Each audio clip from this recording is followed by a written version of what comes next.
Hi viewers, welcome to our channel. ప్రస్తుతం మనతో పాటు సీనియర్ జర్నలిస్ట్ దాము బాలా సార్ వారితో మాట్లాడదాం. నమస్కారం సార్. నమస్తే సార్, ఒక బాలీవుడ్ హీరోయిన్ని కిడ్నాప్ చేసేసారు. 15 రోజుల పాటు గెస్ట్ హౌస్లో ఉంచి టార్చర్ పెట్టారు. అది కూడా చేసింది ఎవరో కాదు, వైసీపీ నాయకులు అని చెప్పేసి ఒక వార్త ఇప్పుడు మొత్తం హాట్ టాపిక్గా మారిపోయింది సార్. అసలు వైసీపీ నాయకులు ఈ బాలీవుడ్ హీరోయిన్ని కిడ్నాప్ చేయడం ఏంటి, ఎందుకు చేస్తారు, అసలు ఏం జరిగింది సార్? ఇది తెలుగుదేశం మీడియాలో ముఖ్యంగా ఆంధ్రజ్యోతి దీన్ని హైలైట్ చేసింది. దాని తర్వాత తెలుగుదేశం మీడియా హైలైట్ చేసింది. దాని తర్వాత విజయవాడ సిపి రాజశేఖర్ బాబు కూడా దీని మీద రియాక్ట్ అయ్యాడు. సో దీంట్లో 2 కథనాలు వచ్చాయి. తెలుగుదేశం మీడియాలోనే 2 రకాల కథనాలు వచ్చాయి. ఒకటేమో ఆశా జత్వానీ అనే ఒక ముంబై బేస్డ్ హీరోయిన్, తెలుగు సినిమాల్లో కూడా కొన్ని క్యారెక్టర్లు వచ్చేసింది. ఆ తర్వాత ఆమె ముంబైకి వెళ్ళిపోయి ముంబైలో కూడా టీవీ సీరియల్స్లో చేసుకుంటుంది. ఆమెకు ఒక వైసీపీ రాజకీయ నాయకుడు కొడుకుకి అఫైర్ ఉంది. అతను పెళ్లి చేసుకుంటాను ఆమెకు హామీ ఇచ్చాడు, తర్వాత వదిలేశాడు. దాంతో ఆమె ఇతన్ని బెదిరించడం మొదలుపెట్టింది, కేసు పెడతాను అని చెప్పి. దాంతో ఇక్కడ విజయవాడ పోలీసుల సహాయంతో వాళ్ళని పిలిపించి 18 రోజులు VTPS అనే ఒక గెస్ట్ హౌస్లో, ఇబ్రహీంపట్నంలో ఉంటుంది, ఈ గెస్ట్ హౌస్లో పెట్టి ఆమెను వాళ్ళ ఫ్యామిలీ మెంబర్స్ని టార్చర్ పెట్టారు. తర్వాత వాళ్ళు 5 కోట్లు అమ్మాయి వాళ్ళు డిమాండ్ చేశారని చెప్తున్నారు.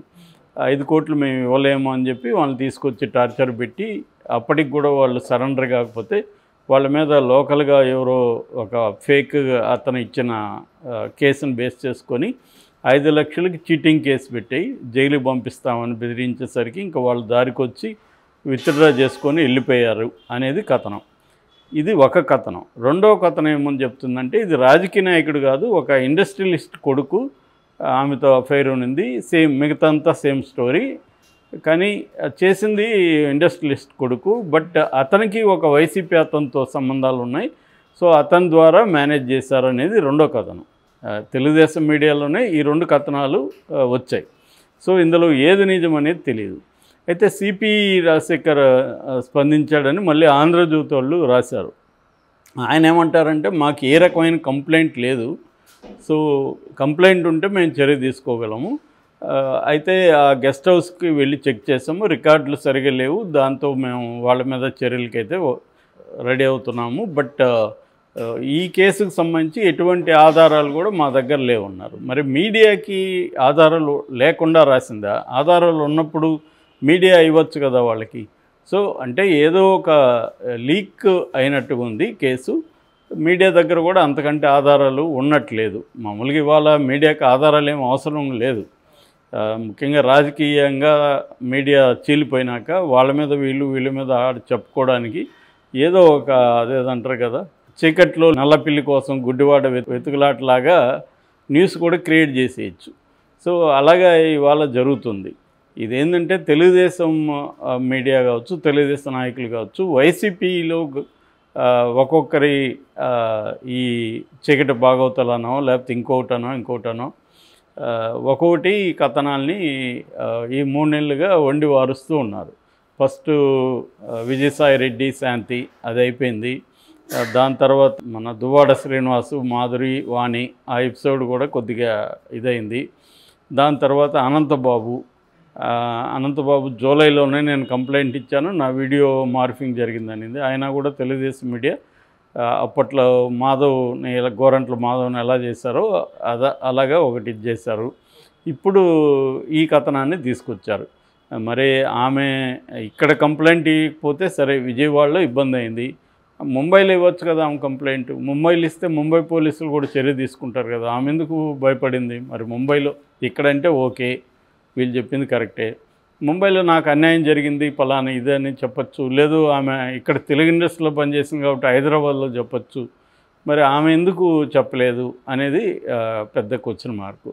రెండోది, వీళ్ళు ఎందుకు పేర్లు ఎవరిది రాయట్లేదు? ఆమె పేరు నిజానికి రాయకూడదు, కానీ ఆమె పేరు వీళ్ళందరూ రాశారు, ఆమె ఫోటోలు ప్రచురించారు. కానీ అసలు ఎవరు వైసీపీ నాయకుడు ఎవరు పేరు ఎందుకు రాయట్లేదు అంటే ఒక రకమైన భయం ఉందా? ఎందుకంటే ఇప్పుడు వైసీపీ వాళ్ళు ఒక్కొక్కరు 100 కోట్లకి 200 కోట్లకి టీడీపీ మీడియా మీద కేసులు పెడుతున్నారు. ఆల్రెడీ విజయసాయి ఢిల్లీ హైకోర్టుకి వెళ్ళాడు, ఢిల్లీ హైకోర్టు కూడా అవన్నీ తీసేమనింది. అట్లాగే పెద్దిరెడ్డి 100 కోట్లకి ఇచ్చేశాడు. ఇలాగా వైసీపీ వాళ్ళు పరువు నష్టం దావా కేసులు వేస్తున్నారు విపరీతంగా తెలుగుదేశం మీడియా మీద. సో ఇప్పుడు అనంతబాబు కూడా కేసు వేస్తున్నాడు. అంటే అది నేను ఒక ఫేక్ ఇదై నాదెవరో చేశారని కంప్లైంట్ ఇస్తే నేనే చేశానని వీళ్ళు ఎలా రాస్తారు అని చెప్పి. సో అందుకు భయపడి ఈ కేసులో పేర్లు పెట్టలేనట్టుగా అర్థమవుతుంది. అందుకని వైసీపీ నాయకులు అని వేస్తున్నారు తప్ప ఎవరు ఆ వైసీపీ నాయకులు అనేది పేరు రాయట్లేదు.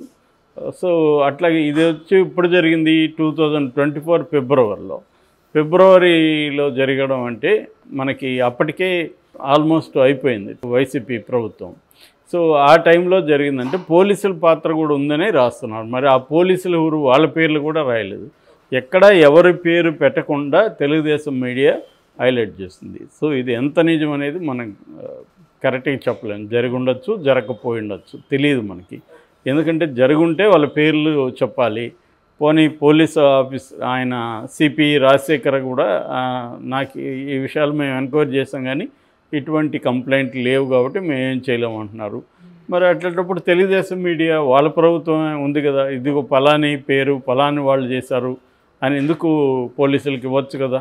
వీళ్ళకైతే ఎన్ని విషయాలు తెలిసిందో ఆ పేరు తెలీదా, వీళ్ళకి తెలుసుంటుంది కదా. వీళ్ళు ఎందుకు ఇవ్వలేదు? వీళ్ళ ఆధారాలు చూపిస్తే ఇప్పుడు మరి వాళ్ళ ప్రభుత్వమే అధికారంలో ఉంది, చేయొచ్చు కదా. అంటే మనకి కొన్ని కనిపిస్తున్నాయి. ఇప్పుడు ఈ ప్రభుత్వం వచ్చినాక ఫైల్స్ దగ్ధము ఇవన్నీ జరిగాయి.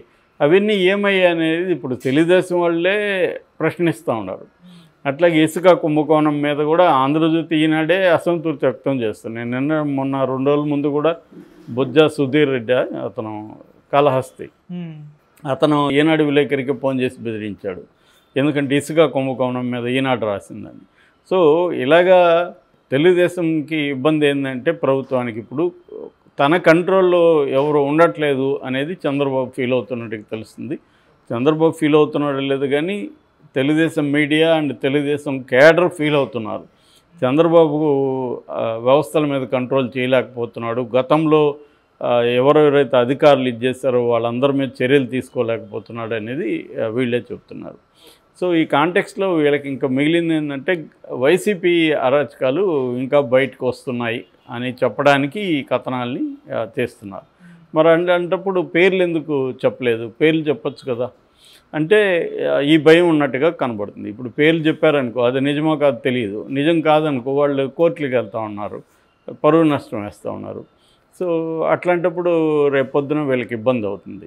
ఎందుకంటే వీళ్ళు ప్రూవ్ చేసే పరిస్థితి ఇదేమి ఉండదు. నిజంగా ఆ అమ్మాయి వచ్చి చెప్పగలిగితే, ఆ అమ్మాయి నిజంగా అన్యాయం జరిగిందని చెప్పగలిగితే అది కొంతవరకు ఉంటుంది. బాధితురాలు ఎవరు చెప్పలేదు.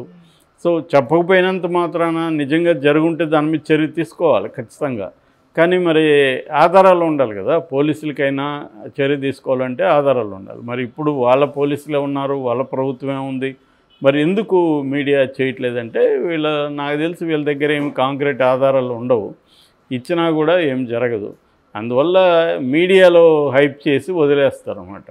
సో ఇది అప్పుడప్పుడు వైసీపీ నాయకుల మీద ప్రచారానికి మాత్రమే దీన్ని వాడుకోవడానికి పరిమితం అవ్వడం అనేది జరుగుతుంది. ఎందుకంటే ఇది ముందుకైతే వెళ్ళదు ఖచ్చితంగా. నిజానికి ఇప్పుడు ఆమె వీళ్ళ మీద కేసు వేసినా వేయచ్చు. ఎందుకంటే తన ఫోటోలు తన పర్మిషన్ లేకుండా ఎలా బయటికి తీసుకొస్తారనేది రేపొద్దున ఆమె వేసినా వేయచ్చు. కాకపోతే ఆమె ఇప్పుడు చిన్న యాక్టర్ కాబట్టి ఎందుకులే అని కూడా ఆమె అనుకోవచ్చు. ఎక్కడో ఆంధ్రప్రదేశ్లో జరిగింది, ముంబైలో పెద్ద ఇబ్బంది ఏమి ఉండదు, ఆమెకి కెరియర్కి ఏమీ ఇబ్బంది ఉండదు. రెండోది సినిమా టీవీ ఆర్టిస్టుల మీద ఇలాంటివి కామనే కాబట్టి ఆమె తన కెరియర్ ఆ దృష్టిలో పెట్టుకొని ఆమె కూడా కేసులు వేసే పరిస్థితి ఉండకపోవచ్చు. లేదు ఇప్పుడు నిజంగా ఆమె బాధితురాలైతే ముంబైలో కంప్లైంట్ చేయొచ్చు, హైదరాబాద్లో చేయొచ్చు. అప్పుడే కూడా పోనీ అప్పుడు సరే వైసీపీ ఉంది, ఇప్పుడు వైసీపీ లేదు కదా, ఆమెని తీసుకొచ్చి వీళ్ళే కంప్లైంట్ ఇప్పించవచ్చు కదా. మరి ఆ పని ఎందుకు చేయట్లేదు? వీళ్ళకి వైసీపీ నాయకుల మీద కోపం ఉంది, వాళ్ళు తప్పు చేశారని నీకు తెలిసినప్పుడు, డీటెయిల్స్ ఉన్నప్పుడు ఆమె దగ్గరికి వెళ్ళి ఆమె దగ్గర కంప్లైంట్ ఇప్పించి వీళ్ళ మీద చర్య తీసుకోవచ్చు. మరి అది ఎందుకు చేయట్లేదంటే క్లియర్గా ఏంటంటే ఓన్లీ ప్రచారం చేసి దుష్ప్రచారం చేసి వైసీపీ నాయకుల్ని ఇబ్బంది పెట్టాలన్న ఇదే టీడీపీ మీడియాలో కనిపిస్తుంది, అంతకంటే ఏం లేదు.